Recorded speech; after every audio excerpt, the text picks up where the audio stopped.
Hi guys, Coach Christo here. In one of my last videos, I talked about the paths that are most likely to take you pro. None of that matters though if you aren't able to succeed at a trial.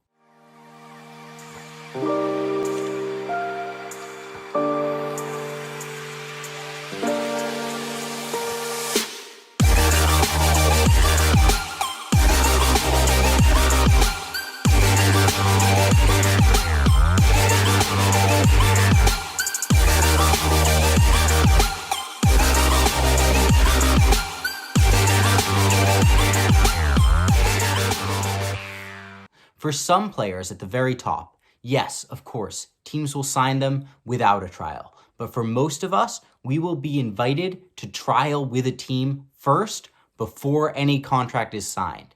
That means that being prepared for a trial is crucial. Trials can be very, very stressful, and I do have a lot of experience with them. So keep watching, and I'll do my very best to help you make a good first impression and hopefully join a better team. Now, obviously, if you followed me for any amount of time at all, you know that I think the mental side of the game is very underrated.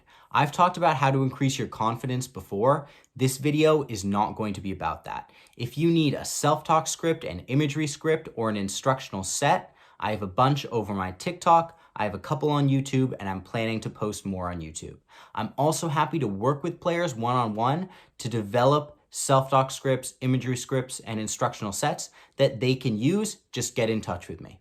Making you more confident is a process. It doesn't happen overnight, and it's something that you need to be working for continuously throughout your career, not figuring out the night before a trial. What I will say here is just act confident. One of the first things that coaches will see at a trial is if a player looks nervous or confident.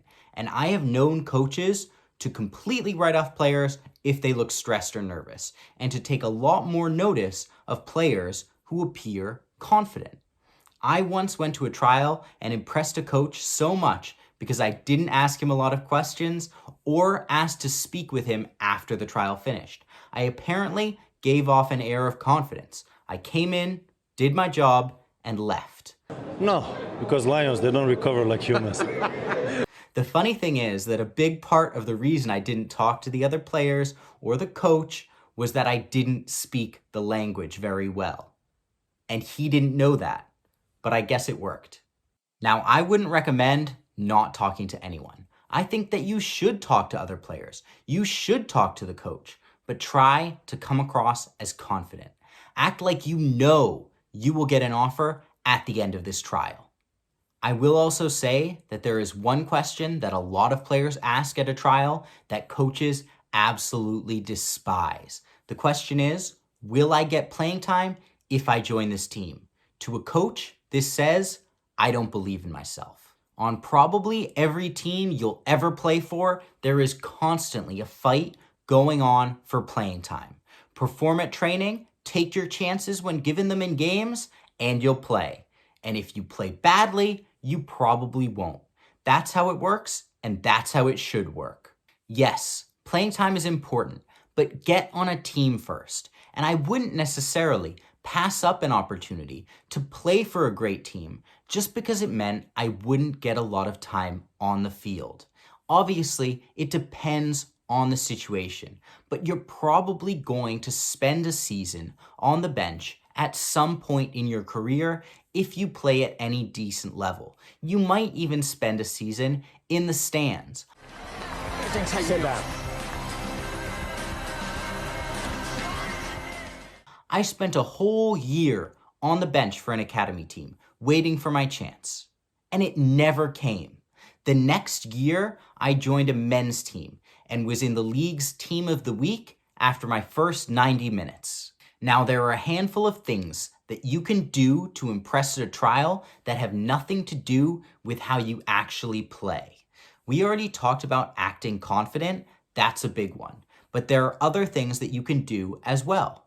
Showing up at least 15 minutes early is great, but it's also important what you're doing. Don't sit in the locker room and retie your boots 10 times. Get yourself onto the field and start juggling or doing some dynamic stretching. If other players show up, get into some group juggling or get into a rondo.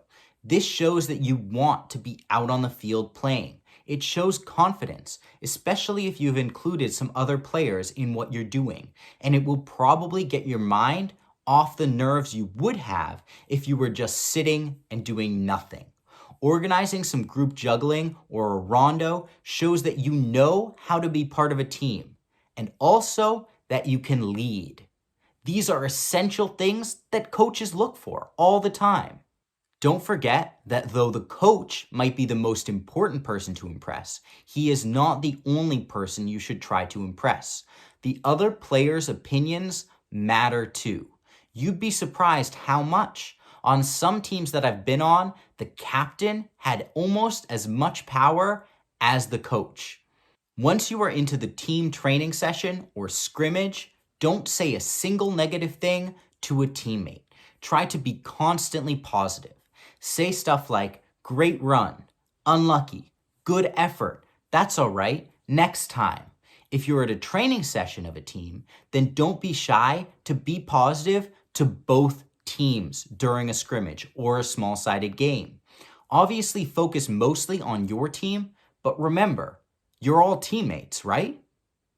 A lot of players would be surprised at how much little stuff like this matters to coaches. Being constantly positive, bringing energy to a session, coaches look for that stuff all the time. So do that when you go on trial, and coaches are more likely to notice you and to want to add you to their team. Now on to how you should actually play. Remember that coaches are not necessarily looking for the best players. They're looking for the right ones. You're missing some of the best players. Not looking for the best players, Craig. I'm looking for the right ones. Don't go out of your way trying to impress. Just play like you would in a game that you really wanted to win. Make the right decision in each situation that you're in. If the right decision is to dribble, dribble. If the right decision is to pass, pass. To shoot, shoot. Don't think that it will impress a coach if you make an incredible play.